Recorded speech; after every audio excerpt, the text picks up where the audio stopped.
Let me tell you talking tips. Maya often felt a deep frustration, a heavy weight on her chest. She understood English perfectly when listening to podcasts or reading articles, comprehending every nuance. Yet, when it came to speaking, her tongue tied itself into knots. The words simply vanished. She knew what to say, but the sound never came out.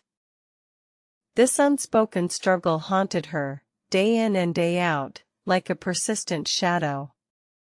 She yearned to connect with international friends online, to share her thoughts without hesitation, without the crushing fear of making a mistake. Oh, how she dreaded those inevitable errors that always seemed to escape her lips.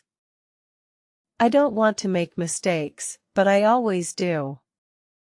Why, she often whispered to herself, staring at her reflection. This constant fear of imperfection paralyzed her, preventing any real progress.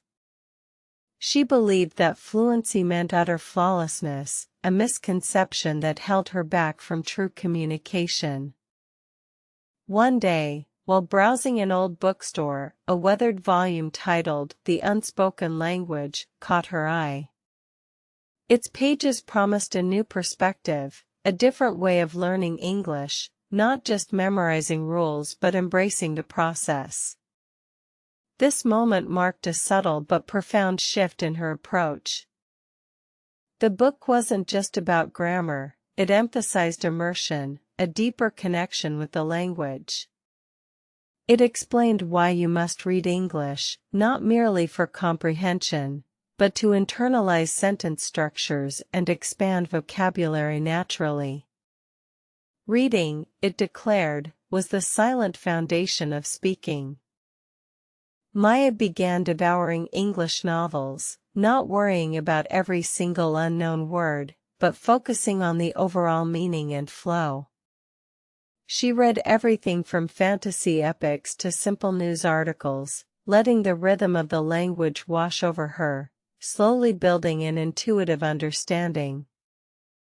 The book also offered practical advice on how to remember words, suggesting active recall and spaced repetition, not just rote memorization.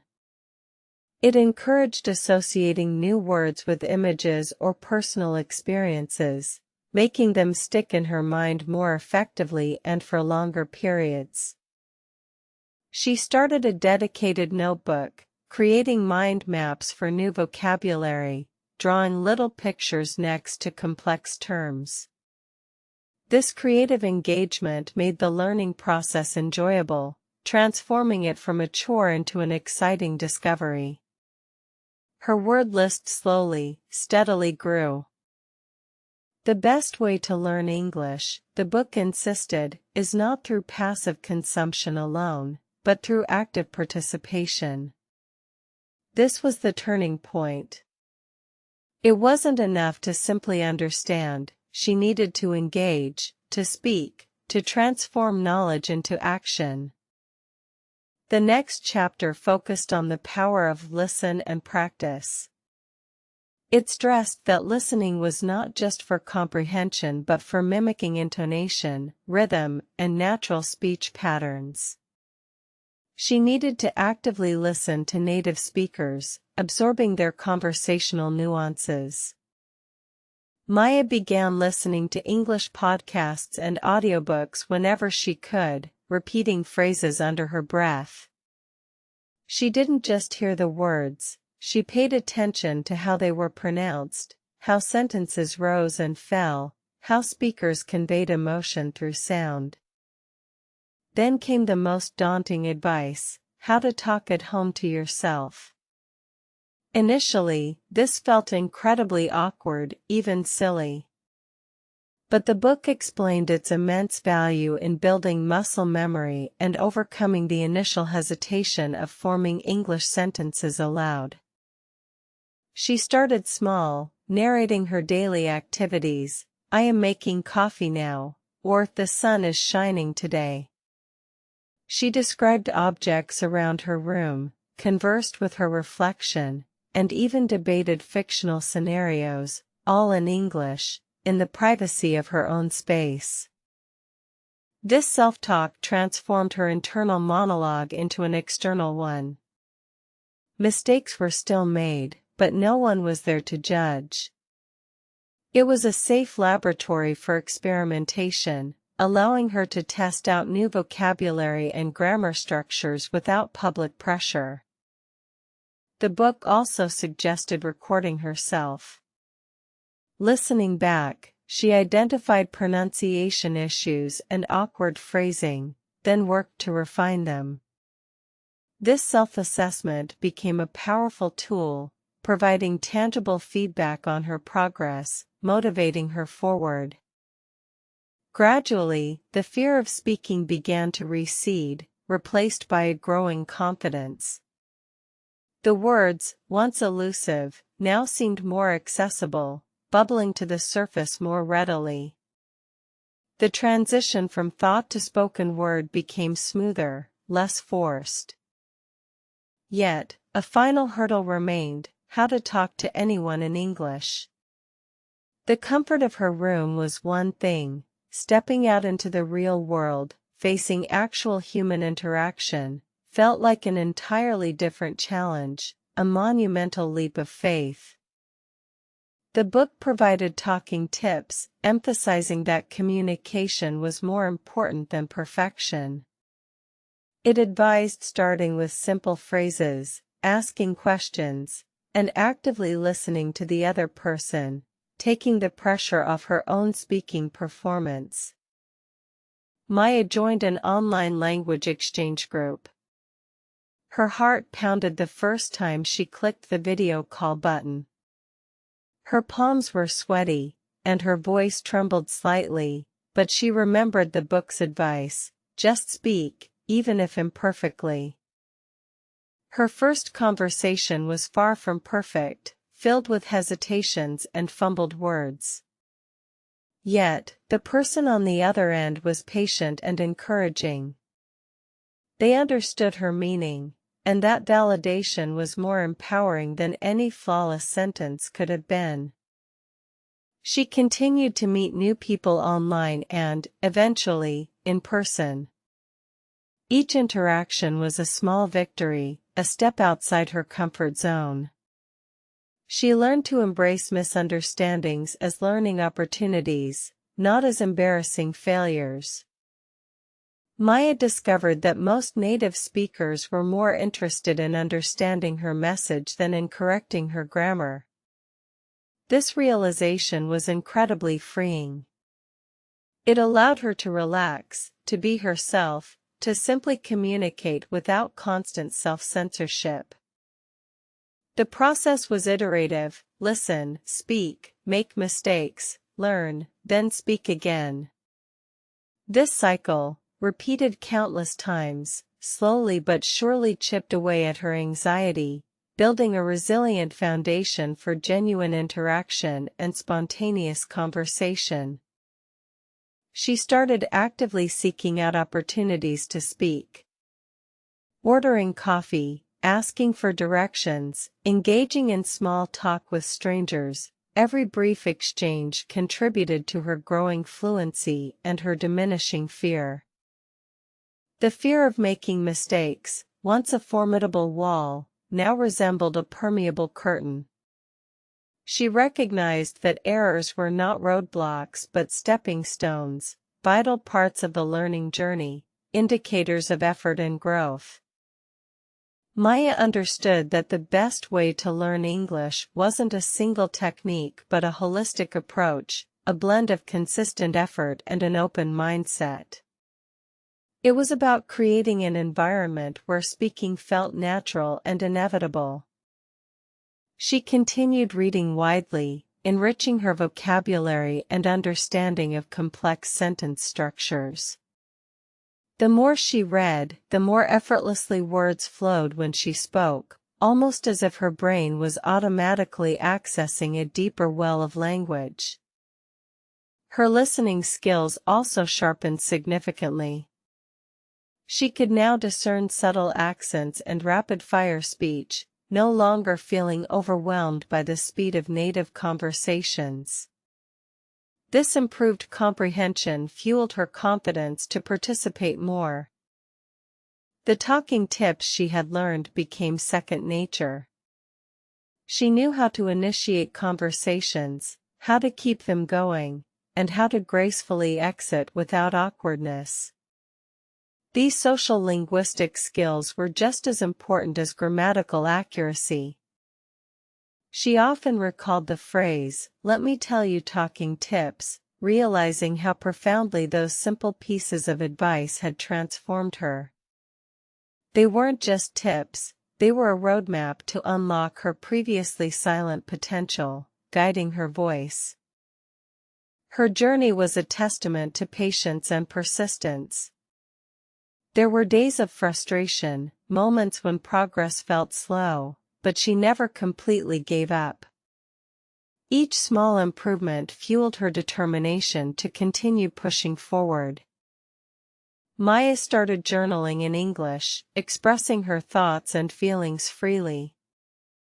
This personal writing practice further solidified her grasp of the language, translating abstract ideas into concrete written words, then later into spoken ones. She discovered that learning English was not just about acquiring a skill, it was about opening up new worlds, connecting with diverse cultures, and understanding different perspectives. The language became a bridge, not a barrier. Her initial complaint, "I understand English but I can't speak well," had faded into a distant memory. Now, she understood and could articulate her thoughts, a truly empowering transformation that changed her daily interactions. The answer to why you must read English had become crystal clear. Reading provided the mental framework, the exposure to authentic language, and the deep vocabulary reservoir that made fluent speech possible and natural. The question, "I don't want to make mistake but I always why," now seemed less daunting. She realized mistakes were an essential part of the learning curve, signals that she was pushing boundaries and actively trying.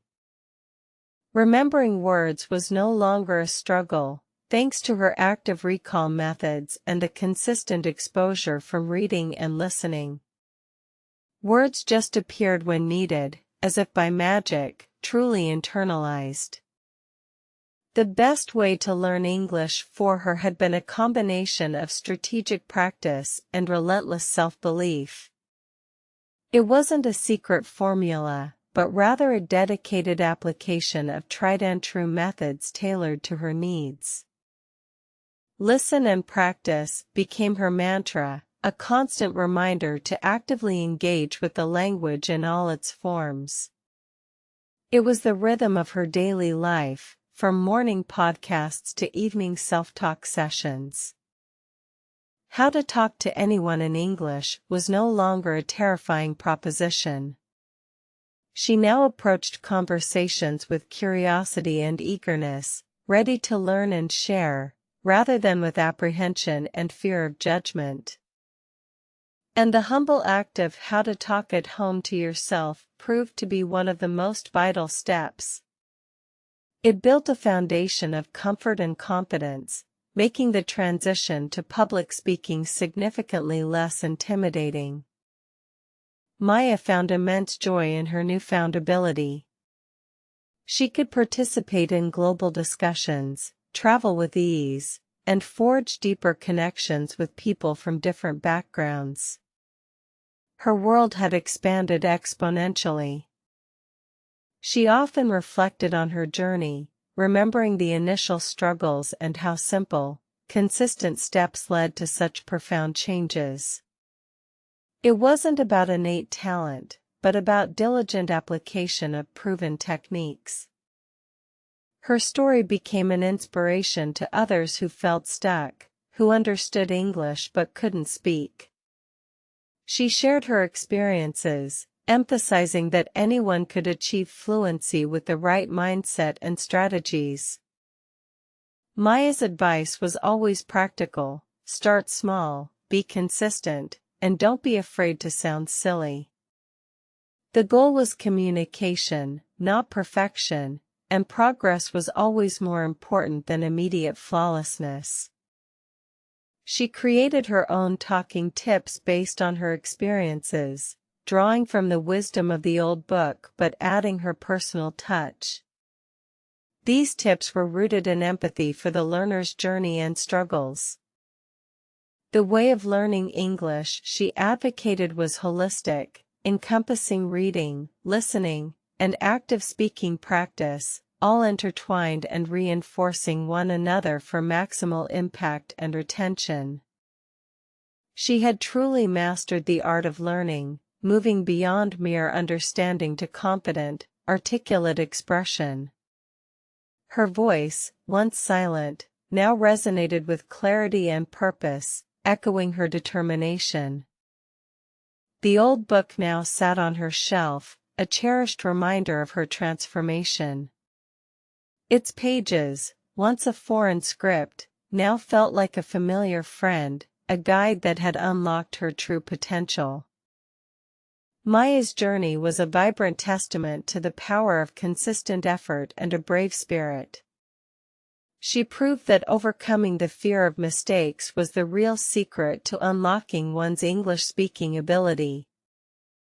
Her confident conversations in English became a daily reality, a stark contrast to her once hesitant silence.